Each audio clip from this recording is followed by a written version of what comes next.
औज़ुबिल्लाहि मिनश्शैतानिर्रजीम बिस्मिल्लाहिर्रहमानिर्रहीम अल्लाहुम्मा कुल्लि वलिय्यिकल हुज्जत इब्निल हसन सलवातुका अलैहि वला आबाइही फ़ी हाज़िहि स्साअ व फ़ी कुल्लि साअ वलिय्यन व हाफ़िज़न व क़ाइदन व नासिरन व दलीलन व आइनन व हत्ता तुस्किनहु अर्ज़का तौअन व तुमत्तिअहु फ़ीहा तवीला। अस्सलामु अलैकुम सामीन, हमारे चैनल ज़िक्र उला में खुश आमदीद। मैं आज आपके सामने इल्लामा लाजपाल हुसैन की तसनीफ़ कुफ़र की चौखट पर सजदा से इक़्तिबास पेश कर रही हूँ, जिसका बुनियादी मकसद आपकी खिदमत में ऐसा इल्म पेश करना है जिससे लोगों में ऐसा शऊर बेदार हो कि जिससे शयातीन की चालों, हरबों और गुमराहकुन ख़यालात से बचा जाए। अगर आप इस किताब का मुकम्मल मुताला करना चाहते हैं तो इस किताब की PDF को हमारी वेबसाइट www.idarakhatamulauliya.com से फ्री डाउनलोड कर सकते हैं। क्या ईमान लाने से पहले के गुनाहों का मवाख़ज़ा होगा? क्या चीज़ कुफ़र से महफूज रखती है? जहालत और जाहलियत में क्या फ़र्क है? दुरुस्त ईमान वाले की निशानियाँ क्या हैं?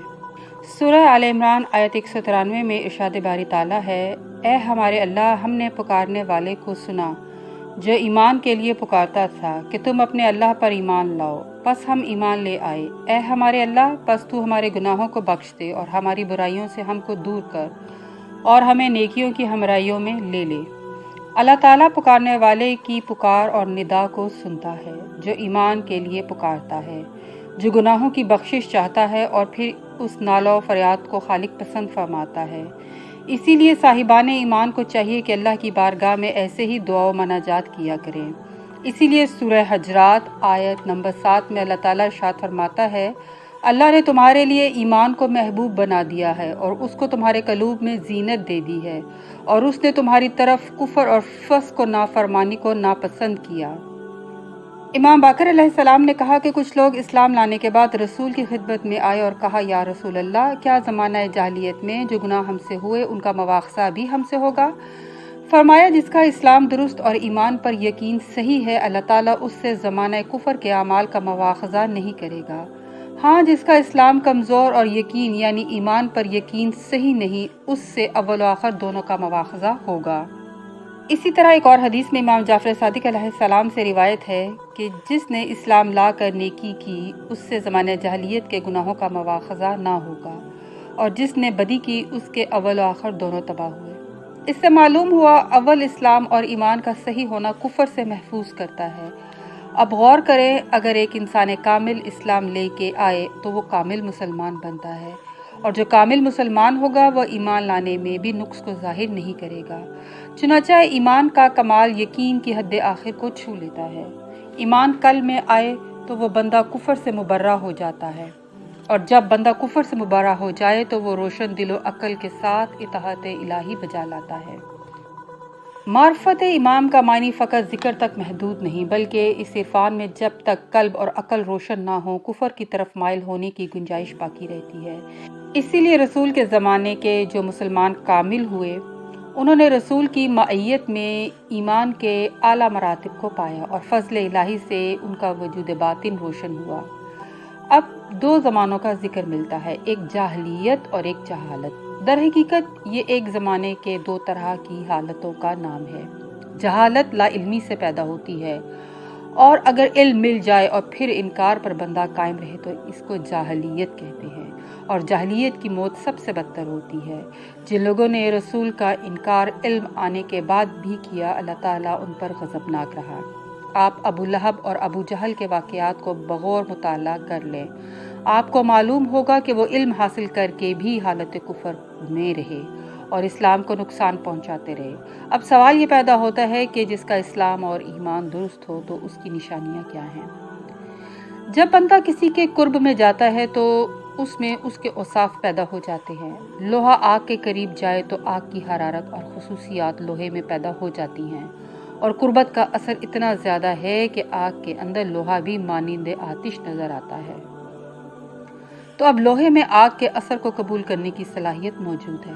अब जिसकी बातनी सलाहियत नूर जली को अपने अंदर जज्ब करने की होगी, वही मुकाम कुर्ब अली पर फाइज होगा।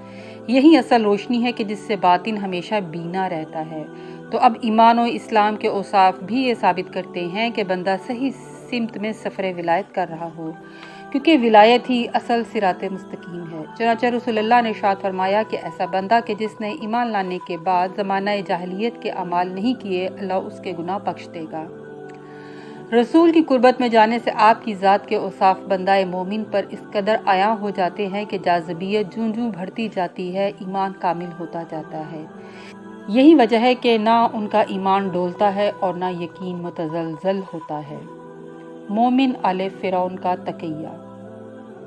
حضرت امام حسن عسکری علیہ السلام سے منقول ہے کہ حزبیل مومن آل فرعون قوم فرعون کو خدا کی یگانہ پرستی اور موسیٰ کی پیغمبری کی طرف دعوت دیتے تھے، اور محمد صلی اللہ علیہ وآلہ وسلم کو تمام پیغمبروں اور کل مخلوقات سے، اور علی ابن ابی طالب علیہ السلام اور ائمہ طاہرین کو تمام اوصیاء پیغمبران سے افضل کہتے تھے، اور وہ فرعون کی خدائی سے بیزار رہنے کی تبلیغ کرتے تھے۔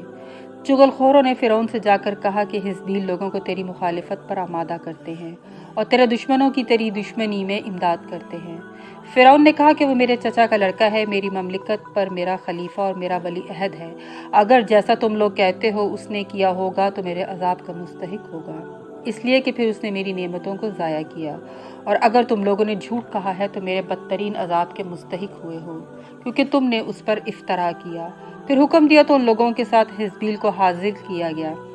ان لوگوں نے حزبیل سے اس کے روبرو کہا کہ تو فرعون کی خدائی سے انکار اور اس کی نعمتوں کو پامال کرتا ہے۔ حزبیل نے کہا، اے بادشاہ، کیا آپ نے کبھی مجھ سے جھوٹ سنا ہے؟ اس نے کہا نہیں۔ انہوں نے کہا تو ان لوگوں سے دریافت کیجئے کہ ان کا خدا کون ہے؟ کہا فرعون ہمارا پروردگار ہے۔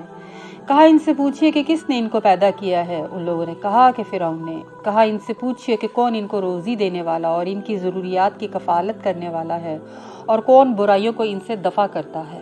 ان لوگوں نے کہا فرعون۔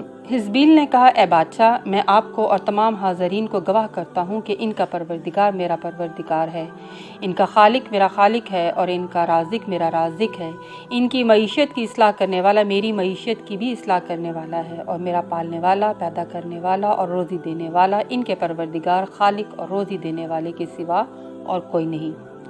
اور اے بادشاہ، تجھ کو اور کل حاضرین کو میں گواہ کرتا ہوں کہ ہر پروردگار، خالق اور رازق جو ان لوگوں کے پروردگار، خالق اور رازق کے علاوہ ہے، میں اس سے بیزار ہوں اور اس کی پیروی سے بھی، اور اس کی خدائی کا انکار کرتا ہوں۔